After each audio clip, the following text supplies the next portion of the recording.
Bahkan ini tak kena, ini tak kena, tak ini kena, ini lagi. Dan begitu diajarkan salat oleh Rasulullah yang sudah sebut di dalam kitab ulama. Jadi misalnya ada anak muda rambutnya di sini, kata orang tua itu nggak sah kamu ada rambut itu, sah, tapi tidak mulia. Benar?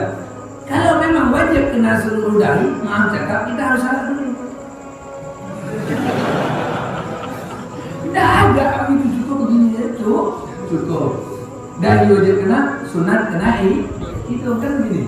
Nah ini kan belum ini. Sunat ini juga belum. Jadi andai kata imamnya umpama pecinya begini, ini masih sah dah, masih kena. Tapi kalau dia tarik peci ke sini, nah, jarang yang begini ya. Jadi imam sakit,